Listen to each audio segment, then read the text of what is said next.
Hello नमस्कार, मैं मुकेश कुमार और अभी हम मौजूद हैं दारुल सभा की तरफ। जिस तरीके से आपको बता दें कि आज अपनी जनता पार्टी के राष्ट्रीय अध्यक्ष के अगुवाई में जिस तरीके से 28,000 जो विद्यालय हैं उनको बंद किया जा रहा है, उनका जिस तरीके से मर्जर किया जा रहा है, उसको लेकर यहाँ पर धरना प्रदर्शन चल रहा है। अभी पुलिस वालों ने रोक दिया, हालांकि बैरिकेड लगा दिया है। क्या कहेंगे जिस तरीके से यहाँ पर जिस तरीके से आप लोग तख्तियां लेकर आए, शिक्षा शेरनी का वो दूध है जो पिएगा उतना ही दहाड़ेगा, बाबा साहब ने कहा है। आप लोगों का तगड़ा विरोध प्रदर्शन हुआ, क्या कहेंगे इसको? देखिए, ये सरकार दुमुही सरकार है। हाँ। ये कहती है कि हम भाजपा, अरे हम संविधान विरोधी नहीं है। हाँ। ये संविधान विरोधी, आरक्षण विरोधी और माँ सावित्री बाई फुले ने जो 1848 में जो आंदोलन शुरू किया था, उस आंदोलन को जो ये कारवां बहुजन के लोग आगे बढ़ा रहे थे, उस कारवां को ये आज बंद करने का है। ये बहुजन के लोगों का, आदिवासी, पिछड़ा, दलित, जो गरीब तबके के लोग हैं, उनके बच्चों को शिक्षा से रोकने का ये दुस्साहस। वो कह रहे हैं शिक्षा को हम आधुनिक बनाएंगे, बच्चों को और एडवांस तरीके से पढ़ाने की कोशिश करेंगे, उनका सरकार का कहना है। देखिए, हम गांव से आते हैं। हाँ। मैं प्रधान भी हूँ। हाँ। प्रधान संघ का अध्यक्ष भी हूँ। हाँ। राष्ट्रीय महासचिव भी हूँ। आपको बता देना चाहता हूँ कि किसी भी गांव में 3,000, 4,000, 5,000 से आबादी कम नहीं है। किसी भी गांव में 150, 200 से बच्चे कम नहीं हैं। और आज जिस तरीके से बियर के ठेके, दारू के ठेके 100 मीटर पे खुल रहे हैं, तो आखिर स्कूल क्यों बंद करने की नौबत आ गई? पिछली सरकार ये दुस्साहस जो ये सरकार कर रही है, पिछली सरकार जो भी रही हो, बहुजन की सरकार जब रही है, चाहे जिसकी भी सरकार रही, कभी स्कूल को बंद नहीं करी है। आधुनिक बात कर रहे हैं। आज जाके देखिए, स्कूल में टाइल्स नहीं है, बैठने के लिए चेयर नहीं है, कंप्यूटर नहीं है, और ये कर रहे हैं आधुनिक करें कि बंद करके आधुनिक करना चाहेंगे। जहाँ बच्चे 50 हैं वहाँ टीचर 2 हैं। आखिर ये बच्चे जो टीएड, बीएड, सीएड करके हैं, ये पीछे साइड से भी आक्रोश काफी ज्यादा। क्या कहेंगे आप? युवा हैं, आज यहाँ पर आए हैं, गाँव गरीब को शिक्षा दो, क्या कहेंगे? देखिए, भारतीय संविधान ने जो हमें मौलिक अधिकार दिए थे, वो भाजपा सरकार छीन रही है। और जिस तरह से 5,000 विद्यालयों को मर्जर करने का आदेश है, बिल्कुल निंदनीय है। यह सरकार बलात्कारियों और दंगाइयों को समर्थन देने का काम करती है। जगह जगह मदिरालय। तो आपको बता दें कि तमाम सारे अभी स्वामी प्रसाद मौर्य अपने समर्थकों के साथ वापस इस साइड में आ रहे हैं। यहीं से जो कार्यक्रम की शुरुआत हुई थी, और अभी ये देख सकते हैं कि तमाम सारे उनके समर्थक हैं जो अभी इस साइड में आ रहे हैं। यहाँ पर ये विरोध प्रदर्शन सिर्फ और सिर्फ शिक्षा को लेकर, जिस तरीके से विद्यालयों को बंद किया गया है उसको लेकर आक्रोश है लोगों के अंदर। और तमाम सारे जो लोग हैं, तमाम सारे जो नेता हैं, जिस तरीके से अपनी जनता पार्टी की अगुवाई में उसमें आ जाएगी, लाखों की संख्या आने वाली। क्या कहेंगे? सरकार कहती है कि बच्चों को हम मॉडर्नाइज कर देंगे, उनको सीबीएसई बोर्ड में भेजेंगे, आने वाले समय में बच्चों के हाथ में लैपटॉप होगा, लेकिन आप लोग विरोध कर रहे हैं। हमारे माननीय राष्ट्रीय अध्यक्ष श्री स्वामी प्रसाद मौर्य जी, हाँ। कितना उनका दिल से आभार धन्यवाद दिया जाए। इतना गंभीर मुद्दा, कई पार्टियां हैं, लेकिन कोई भी ऐसे गंभीर मुद्दे के मामले में अभी तक सरकार के खिलाफ आवाज नहीं उठाई है। हम ये नहीं कहना चाहते, लेकिन सरकार जो ये काम कर रही है उसका सीधा सा मकसद है कि जब गरीब का बच्चा नहीं पढ़ेगा, गरीब का बच्चा पढ़ के IAS, IPS नहीं बनेगा और एक राजनेता नहीं बनेगा, बुद्धिमान नहीं बनेगा, माननीय स्वामी प्रसाद मौर्य की तरह दहाड़ने वाला नहीं बनेगा, इसलिए उसको बंद किया जा रहा है कि जब ये गांव के बच्चे हमारे यहाँ नहीं आएंगे तो भारतीय जनता पार्टी की तानाशाही की सरकार, उनकी तानाशाही चलती रहेगी। बिहार जैसी शिक्षा यहाँ कर देना चाहते हैं। उत्तर प्रदेश जो सभी मामलों में टॉप रहा करता था, उत्तर प्रदेश पूरे भारत देश में हर मामले में दहाड़ता रहा है। उस नीति को दहाड़ कर 5 किलो अनाज को लेकर के उनके इशारों पे चलती रहे, ये चाहती है भारतीय जनता पार्टी सरकार। वो आधुनिक सुविधा अडानी और अंबानी को प्रोडक्ट करने के लिए, जैसे गंगा एक्सप्रेसवे और एयरपोर्ट भेज दिया गया, नौजवानों को नौकरी के नाम पर सिर्फ आंकड़े दिए जाते हैं। हमारे नौजवान खड़े हैं, सब पढ़े लिखे खड़े हैं, कौन सी नौकरी है बता दीजिए? जिसके औलाद ही नहीं है उसको दर्द क्या बच्चों का, कि हमारे बच्चे जो पूरी मेहनत करके, किसानी करके, मजदूरी करके अपने बच्चों को तैयारी कराते हैं, तैयारी करने के बाद जब उनका आंकड़ा आता है तो SC OBC के आंकड़े को क्या किया जाता है, ये जग जाहिर नहीं है। भारतीय जनता पार्टी, मैं भी एक जनपद प्रतापगढ़ का ग्राम पंचायत गरीपुर है, विकासखंड बिहार तहसील कुंडा में, मैं भी दूसरी बार वहाँ का प्रधान हूँ। मेरे गांव में संविलियन विद्यालय है, प्राइमरी और मिडिल, जिसको संविलियन किया गया। मेरी ग्राम पंचायत SC OBC बाहुल है। उन बच्चों को जो न्याय पंचायत वार भी अगर किया जाएगा तो 9 किलोमीटर की दूरी मेरी न्याय पंचायत की पड़ रही है। इसका मतलब है कि जब वो गाँव में आने के लिए प्रोत्साहित करने के लिए रैली और वो निकाल करके बच्चे वहाँ तक आने के लिए, एक गरीब किसान अपने बच्चों को वहाँ तक छोड़ने के लिए, छोटे छोटे बच्चों को तो आ सकता है, लेकिन वो मजदूरी के बहाने की मजदूरी कैसे करने जाएगा, कहेगा कि बच्चे को ना पढ़ाए नहीं तो मजदूरी छूट जाएगी, उनका पेट कैसे पालेंगे? बहुत सोची समझी राजनीति चल रही है। भाजपा की ये जो थिंक टैंक टीम चल रही है वो यही कह रही है, इन गरीब किसान के बच्चों को पंगु कर दो, अपने आप से घुटनों के बल आ जाएंगे और हमारे 5 किलो राशन के बल पे चलते हुए इनकी सरकार आजीवन बनती रहेगी। लेकिन धन्य है माननीय राष्ट्रीय अध्यक्ष श्री स्वामी प्रसाद मौर्य जी, जिन्होंने इतना बड़ा बिगुल फूंका है। और भाजपा सरकार, माननीय योगी जी की सरकार ने अपने पुलिसिया गुंडे से बैरिकेडिंग लगाकर शांतिपूर्ण तरीके से जा रहे हैं, ज्ञापन देने जा रहे हैं, कोई लाठी गोली चलाने बनाने नहीं जा रहे हैं, जो कि उनका कार्यकर्ता वो खुद शांत प्रिय है, वो खुद न्याय प्रिय है, इसलिए उनके कार्यकर्ता भी शांति प्रिय चाह रहे थे। कौन सी जरूरत थी बैरिकेडिंग लगाकर गुंडाई करने की? लेकिन क्योंकि मालूम है कि अगर ये शेर राजभवन के गेट पर पहुंच गया और राज्यपाल जी के सामने आएगा, देश की जनता को यह मालूम चलेगा कि कौन सा शेर दहाड़ रहा है, इस सरकार की नींव हिल जाएगी। इसलिए सरकार अपने गुंडों को भेजकर बैरिकेडिंग लगवा रही है। छिपाने के लिए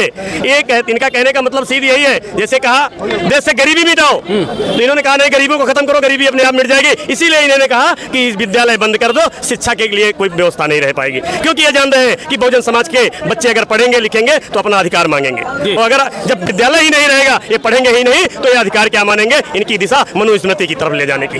और इनका एक संकल्प हो गया है, आप देख रहे हैं गांव-गांव कि देवालय और मदिरालय जगह जगह बनवाएंगे, परंतु विद्यालय बंद करवाएंगे। इनका फार्मूला हो गया है। अब तो कंपोजिट भी खुल गए हैं, तीनों एक ही में मिलेंगे। तीनों बड़े इसीलिए तो, क्योंकि जब कंपोजिट खुल गए हैं तो लोगों को दूर नहीं जाना पड़ेगा ना, घर से निकले, पहुंचे, लिए, बीवी बच्चों से विवाद करेंगे, मारपीट करेंगे, और इसी क्रम में इसी को देखते हुए इसने मदिरालय बढ़ाने का काम किया है कि पीछे विद्यालय बंद करना। तो आज यही इसी के लिए हमारे राष्ट्रीय अध्यक्ष श्री स्वामी प्रसाद मौर्य ने अपनी जनता पार्टी के माध्यम से रोड पर उतरने का काम किया, परंतु इस सरकार ने निकम्मापन करके अपनी पुलिस प्रशासन व्यवस्था को लगा करके हमारे राष्ट्रीय अध्यक्ष को राज्यपाल तक जाने से रोका गया है। हम लोगों को रोड पर बैठना पड़ा, परंतु आज तो ये भी एक झलक है, जरूरत पड़ने पे हम लोग रोडों पर उतरकर संग्राम जैसी स्थिति आएगी तो हम लोग करने के लिए तैयार हैं। जी बाबूजी संघर्ष करो, हम आपके साथ हैं। बाबूजी संघर्ष करो। नेताजी, जिस तरीके से अभी हमने आपको रोड पे देखा, आप सबसे अलग लग रहे थे। एक हाथ में तख्ती, एक हाथ में भीमराव अंबेडकर की तस्वीर। अंबेडकर जी ने शिक्षा का अधिकार दिया, लेकिन आज सरकार शिक्षा को ही खत्म करने पर उतारू है, उसका लोग क्या कहेंगे? देखिए, ये सरकार संविधान विरोधी है। हम लोग चीख चीख करके, माननीय स्वामी प्रसाद मौर्य हमारे राष्ट्रीय अध्यक्ष चीख चीख के कहते हैं कि ये सरकार संविधान विरोधी है, आरक्षण विरोधी है, दलित विरोधी है, पिछड़ा विरोधी है, अनुसूचित विरोधी है, और ये सरकार यहाँ के जितने भी शोषित वर्ग हैं सबकी विरोधी है। मैं बता रहा हूँ, मैं गांव से आता हूँ। गांव में कोई ऐसा गांव नहीं है जहाँ 3000 4000 की आबादी ना हो। वहाँ बच्चों की संख्या 150-200 से शुरू होती है। किस गांव में 50 से कम है?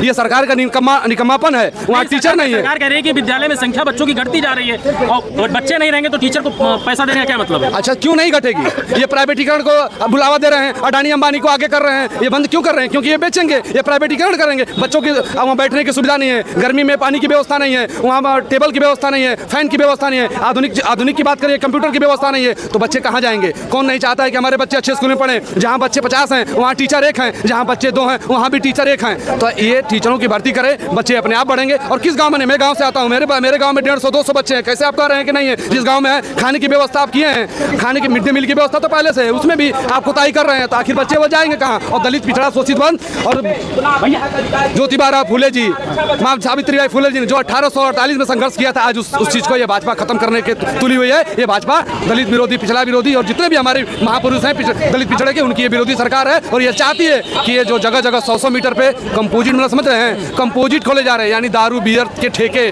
दारू को बढ़ावा दे रहे हैं, बियर को बढ़ावा दे रहे हैं, देसी दारू की जगह जगह फैक्ट्रियां लोग पीते हैं तो खुलवा रहे हैं, तो पढ़ते भी तो हैं, क्यों नहीं? आप स्कूल बंद कर रहे हैं? स्कूल जो है उसको तो चलवाइए सुविधा से। आप पीते हैं तो आप पिला रहे हैं, तो आप पीने में व्यवस्था चाहते हैं कि दलित, पिछड़ा और दलित का बच्चा पिए, इसलिए आप खुलवा रहे हैं, और वो पढ़े ना इसलिए बंद करा रहे हैं। तो ये सरकार दलित, पिछड़ा विरोधी है और संविधान विरोधी है। बाबा साहब के दिए हुए संविधान का ये विरोधी एक एक पन्ने को पत्ती की तरह काटते जा रही है, रबड़ की तरह मिटाते जा रही है। लेकिन हम संघर्ष आज माननीय स्वामी प्रसाद मौर्य जी ने अपनी जनता पार्टी के तत्वाधान में आज कम समय में हजारों की संख्या है। योगी जी होश में आ जाइए, लाखों की संख्या आने वाली है।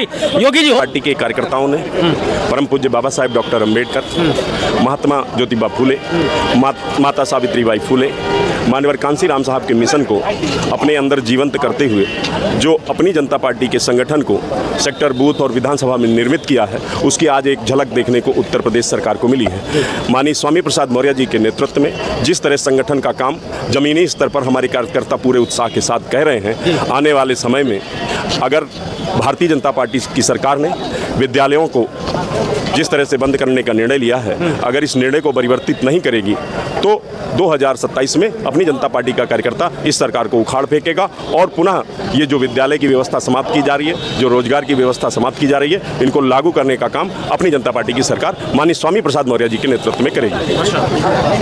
सरकार कहती है कि हम बच्चों को मॉडर्नाइज करेंगे, अच्छी शिक्षा देंगे, कम स्कूलों में बच्चे कम हैं, शिक्षकों को हमको पैसा देना पड़ता है, अगर इनको हम बंद करेंगे उसी की जगह पर हम बच्चों को और अच्छी शिक्षा देंगे, इसको लेकर क्या कहेंगे?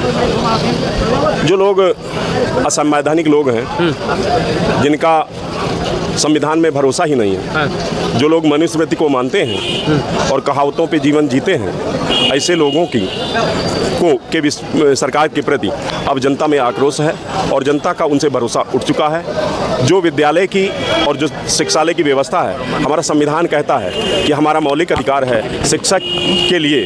अगर एक विद्यार्थी भी विद्यालय आता है तो हम उसको शिक्षा के लिए शिक्षक, रसोइया, शिक्षा मित्र, अनुदेशक और जितनी आवश्यकताएं हैं हम उनको सारी प्रोवाइड करेंगे। लेकिन ये निकम्मी सरकार संविधान की अवहेलना करते हुए विद्यालयों को बंद करके उनको निजी हाथों में सौंपने का षड्यंत्र कर रही है। और ये षड्यंत्र अपनी जनता पार्टी के कार्यकर्ताओं के साथ साथ उत्तर प्रदेश की जनता समझ चुकी है। इनको उखाड़ फेंकने का काम 2027 में करेंगे। बहुत बहुत धन्यवाद। प्रदेश अध्यक्ष जी, जिस तरीके से आप लोगों आपकी अगुवाई में जिस तरीके से कार्यक्रम हुआ है और पुलिस के द्वारा रास्ते में ही आप लोगों को रोका गया, उसको लेकर क्या कहेंगे? जिस तरीके से तानाशाही रवैये पे ना तो आप लोगों को ज्ञापन देने दिया गया, उसको लेकर क्या कहेंगे? देखिए, उत्तर प्रदेश सरकार हो या केंद्र की सरकार हो, उनको यहाँ पर दलितों, आदिवासियों, पिछड़ों को, माइनॉरिटी के लोगों को गुलाम बनाने के लिए हमारे महापुरुषों ने इस पर चिंतन किया है कि जिस समाज को गुलाम बनाना है उसको शिक्षा से महरूम कर दो। उसकी एक साजिश है। आज कहते हैं हमारे पास पैसा नहीं है, कावड़ियों को 10-10 लाख उनकी समितियों को देने के लिए इनके पास पैसा है, कावड़ियों अंधविश्वास फैलाने के लिए उनको हेलीकॉप्टर से जो है फूल बरसा करके उनको जो है अंधविश्वास बढ़ाने के लिए पैसा है। यहाँ तो एक छात्र के लिए, और सरकारें जहाँ पर अच्छी सरकारें हैं वहाँ पर एक छात्र के लिए विद्यालय खोला जा रहा है, लेकिन यहाँ 50 से कम का एक बहाना करके इन्होंने जो है एक षड्यंत्र किया है कि इनको शिक्षा से महरूम करें।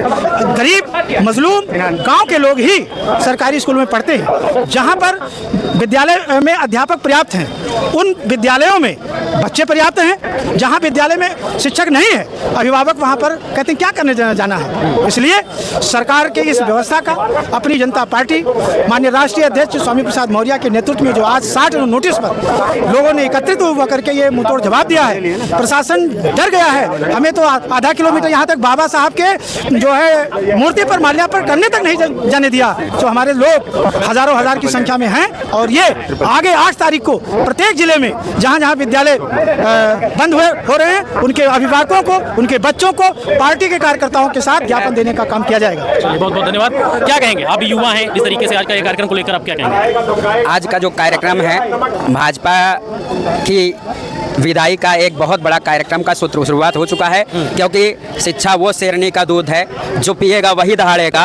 और भाजपा की नीति है कि ना पढ़ेगा इंडिया तो ना बढ़ेगा इंडिया। इसीलिए भाजपा की सरकार जो है हिंदू मुस्लिम मंदिर मस्जिद के नफरतवाद की जड़ों को मजबूत करते हुए लगातार अंधभक्ति में लीन करके गुलाम बनाने की लगातार कोशिश हो रही है। और संविधान द्वारा प्रदत्त जो संवैधानिक आरक्षण है, रोजगार है, शिक्षा है, सारी चीज़ों को पूरी तरह से खत्म करने की साजिश है। क्योंकि जब तक शिक्षा नहीं पाएगा व्यक्ति तो क्या कहे, कंपटीशन नहीं जाएगा, और कंपटीशन में जब नहीं जाएगा तो ना तो आरक्षण देना पड़ेगा इनको, और आरक्षण के बाद ना नौकरियां देनी पड़ेंगी। इसीलिए सीधा जब शिक्षित, क्योंकि बड़े तबके के लोग जो हैं आज नई शिक्षा नीति के जरिए जो है क्या कहते हैं पूरी तरह से क्या कहते हैं शिक्षा को महंगी कर दिया गया है। और शिक्षा को महंगी करने का कारण पूरी तरह से व्यवसायीकरण करके आज हर तरह के व्यवसायीकरण के माध्यम से जो शिक्षा के मंदिरों में, जिससे शिक्षा मंदिर कहा जाता है, लेकिन आज वो शिक्षा माफियाओं का सबसे बड़ा कमाई का गढ़ बन चुका है। कापी किताब में पेंसिल मिट्टा और ये सारी चीज़ें बेची जा रही हैं, जबकि मूलभूत शिक्षा पूरी तरह से पंगु बनी हुई है। और जिस तरह से गरीब तबके के बच्चे, ज़्यादा से ज़्यादा बच्चे जो सरकारी स्कूलों में पढ़ते थे और उससे पढ़ करके आगे बढ़ते थे, वो मर्जर के माध्यम से क्या कहते हैं एक बहाने के माध्यम से पूरी तरह से शिक्षा को पंगु बना करके, शिक्षा को खत्म करके एक तरह से निजीकरण को और बढ़ावा देने की एक शुरुआत है। लेकिन हमें भाजपा की मनुवादी मोदी सरकार और योगी सरकार के इस मंसूबे को नाकाम करने की एक कोशिश जारी कर चुके हैं। और ये हमारे बहुजनों की लड़ाई कभी खाली नहीं जाएगी, क्योंकि माननीय कांशीराम के जन्मदिन से जो संविधान सम्मान हुंकार यात्रा अपनी जनता पार्टी और राष्ट्रीय अध्यक्ष माननीय स्वामी प्रसाद मौर्य जी के निर्देशन में चालू हुई थी, वो इन्हीं सब मुद्दों को लेकर के चालू हुई थी। क्योंकि जब से भाजपा सत्ता में आई थी, झूठ बोल करके और अपने झूठे मीडिया सेल के जरिए झूठ फैला करके, होर्डिंग के जरिए क्या कहते हैं कि भाजपा को क्या भाजपा ने लोक लुभावन वादों के जरिए सत्ता में आया, लेकिन बूथ कैप्चरिंग करके, चुनाव आयोग को खरीद करके पूरी तरह से चुनाव को हर तरह से अपने पक्ष में लाने का प्रयास किया गया, बूथ कैप्चरिंग की गई। सबको पता है 2024 में क्या हुआ, किस तरह से जीतते हुए कैंडिडेट को भी हराया गया। चलिए, अब आपको बता दें कि तमाम सारे लोगों से हमने बात किया है और इस तरीके से एक युवा नेता है हमारे बीच में, विनोद।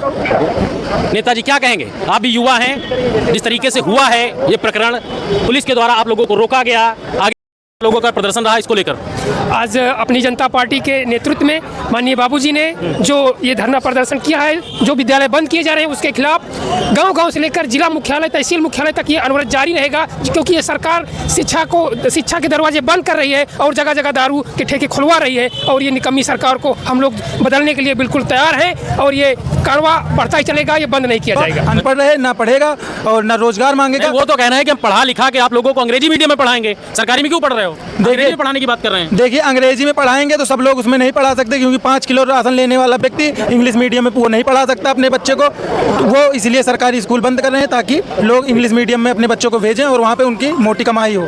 जी, व्यवसायीकरण कर रहे हैं शिक्षा का। उसी के विरोध में हमारे अपनी जनता पार्टी के राष्ट्रीय अध्यक्ष माननीय स्वामी प्रसाद मौर्य जी ने जो स्कूलों को मर्जर करने के आदेश हुए हैं और जो शिक्षा मित्रों के साथ अन्याय हो रहा है, भेदभाव हो रहा है, और जो 59,000 शिक्षक भर्ती में घोटाला हुआ है, उसके विरोध में आज हम लोग सड़क पर निकले थे। माननीय राज्यपाल जी को ज्ञापन देना था और बाबा साहब की प्रतिमा पर माल्यार्पण करना था, लेकिन योगी सरकार की पुलिस डर गई है और वो हम लोगों को बीच रास्ते पर रोक दी। लेकिन उसके बाद 27,000 और उसके बाद 50,000 स्कूल बंद करने का इनका लक्ष्य है। मैं सरकार से पूछना चाहता हूं कि जो स्कूल मर्जर करने की बात कर रहे हैं, तो जो बिल्डिंग है इनकी, जो स्कूल की बिल्डिंग है, मुझे लगता है कि कहीं ना कहीं इन्होंने अडानी और अंबानी के साथ टाई अप किया हुआ है और उस बिल्डिंग को अडानी और अंबानी को देने का काम कर रहे हैं ये सरकार।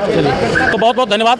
तमाम सारे लोगों से हमने बात करने की कोशिश की। फिलहाल अपनी जनता पार्टी के बैनर तले आज जिस तरीके से जो 28,000 विद्यालय बंद हो रहे हैं उसका विरोध किया गया और घोषणा यह है कि हर जिले में, हर गांव में जहां पर विद्यालय बंद हो रहे हैं, विरोध प्रदर्शन किया जाएगा। 8 तारीख से इनका प्रोग्राम है कि हर जिले में, हर गांव में जहां पर भी इस तरीके की घटना हुई है या विद्यालयों का विलय किया गया या जिस तरीके से जो भी चीजें हुई हैं, वहां पर पार्टी के पदाधिकारी और जिनके साथ यह अन्याय हो रहा है, जिन बच्चों के साथ अन्याय हो रहा है, उनके साथ मिलकर विरोध प्रदर्शन किया जाएगा। फिलहाल मैं Mukesh Kumar, bureau report, news वाला।